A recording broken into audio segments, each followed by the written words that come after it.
Did you know that when the price of gold doubles, an empire falls? It's happened over and over again throughout history. Rome, Spain, the Ming Dynasty, Britain. Could the United States be next? This isn't just some wild theory. It's a pattern hidden in plain sight, a financial secret that has shaped our world for centuries. Today, we're going to pull back the curtain and show you the shocking connection between the price of a precious metal and the fate of the world's most powerful nations. What you're about to see will change the way you look at money, power, and history forever.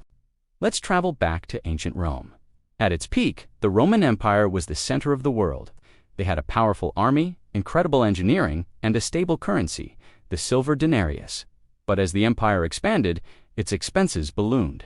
Wars, massive public works, and lavish lifestyles for the elite cost a fortune. To pay for it all, Roman emperors started doing something sneaky. They began debasing their currency, mixing cheaper metals like copper and tin into their silver coins. For a while, nobody noticed. A denarius was still a denarius, right? Wrong. People truly caught on. They realized the coins in their hands were worth less and less. So, what did they do? They turned to gold. Gold couldn't be debased. It was pure, trusted, and held its value. As demand for gold skyrocketed, its price, measured in worthless silver denarii, shot through the roof. It more than doubled. This currency crisis led to hyperinflation. Trade ground to a halt, the economy collapsed, and the social fabric of the empire tore apart. It wasn't just barbarians at the gates. It was a financial implosion from within. The doubling of gold's price wasn't just a symptom. It was a death knell for the Roman Empire. Now, let's fast forward 1,000 years to the Spanish Empire, the first truly global empire. In the 16th century, Spain was swimming in silver and gold looted from the Americas. They were the richest, most powerful nation on earth. But history has a funny way of repeating itself. The Spanish kings, flush with New World treasure, went on a massive spending spree. They fought endless wars across Europe, from the Netherlands to Italy, trying to maintain their dominance. This constant warfare was incredibly expensive. To fund their ambitions, they took on massive debts and, just like the Romans, began to manipulate their currency. They cranked up the mints, pumping out coins made of a copper alloy called vellon. At first, this seemed like a great idea, instant cash. But as more and more of these cheap coins flooded the market, people lost faith in them. They scrambled to exchange their vellon for real, solid gold. You can guess what happened next. The price of gold, measured in the debased Spanish currency, more than doubled. The result? Catastrophic inflation, economic ruin, and the slow, agonizing decline of a once mighty empire. Spain lost its wars, its territories, and its status as a world power. The golden rule struck again. You might be thinking, okay, that's two empires. Maybe it's a coincidence. Let's cross the globe to Ming Dynasty China. For centuries, China was a global economic powerhouse. Their currency system was based on paper money, backed by the government's credibility. But in the 14th century, the government started printing money like there was no tomorrow to pay for military campaigns and lavish court expenses. This was one of the earliest recorded instances of hyperinflation. The paper money became worthless. To restore order, the Ming Dynasty shifted its entire economy to a silver standard. This worked for a while, but it made China's economy heavily dependent on the global supply of silver, much of which came from Spanish America. When Lindal's supply of silver dried up in the 17th century due to turmoil in the Americas and Japan, China's economy was thrown into chaos. The government, desperate for funds, raised taxes mechanism payable only in scarce silver. This crippled the peasantry. People rushed to trade their assets for the one thing they still trusted, gold. As the price of gold doubled against silver, the economy collapsed.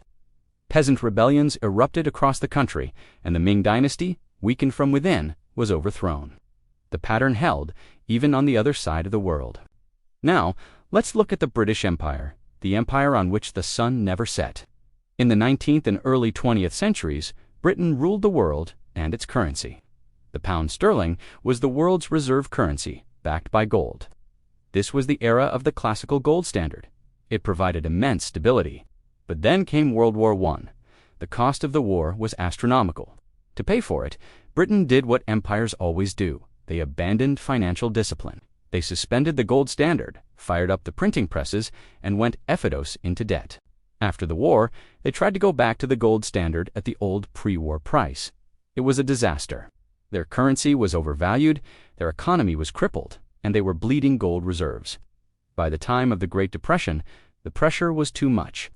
In 1931, Britain was forced to abandon the gold standard for good. The pound plummeted in value.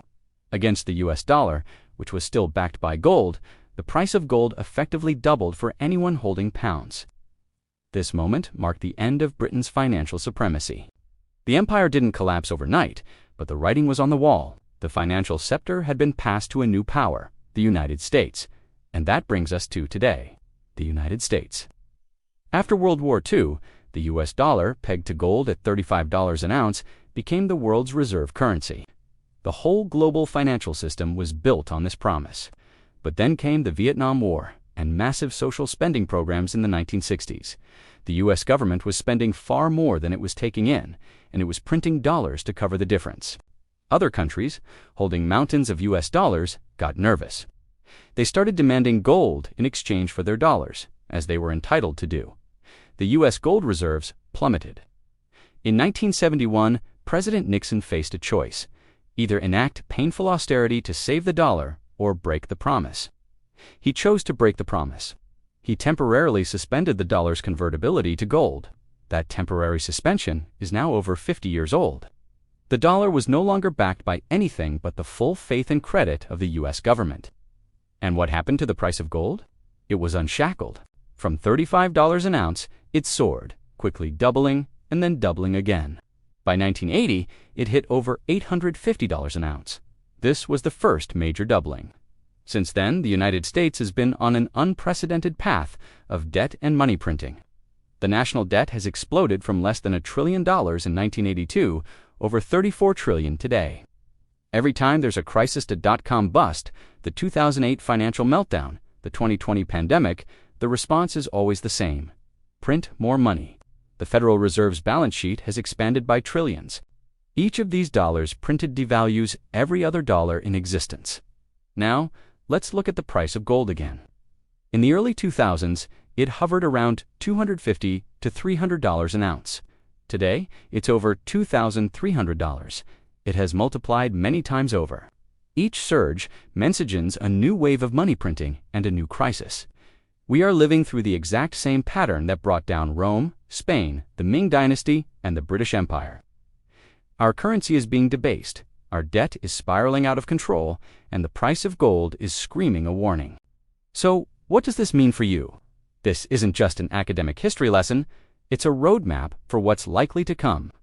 When people lose faith in a currency, they don't just go into gold, they go into other real assets too. Land, real estate, productive businesses, and now even things like Bitcoin. The pattern shows that the final phase of an empire's decline is a currency crisis. We are seeing all the signs. The question is no longer if, but when. The doubling of the price of gold isn't the cause of the fall. It's the fever chart of a dying currency. It's the final flashing red light on the dashboard of an empire. Rome, Spain, Ming, Britain, the United States. The names change, but the story remains the same. Financial discipline gives way to political expediency. Sound money is replaced by printed currency. And as the value of that currency collapses, the empire that built its power on it collapses too. It's a cycle as old as civilization itself. We are living in a monumental moment in history. Pay attention to the signals. The story of gold is the story of empires, and its price is telling us that our chapter is coming to an end. Thanks for watching. If this video opened your eyes, make sure to hit that like button, subscribe to the channel, and share this with someone who needs to see it. What do you think? Are we at the end of the American empire? Let me know in the comments below. See you next time.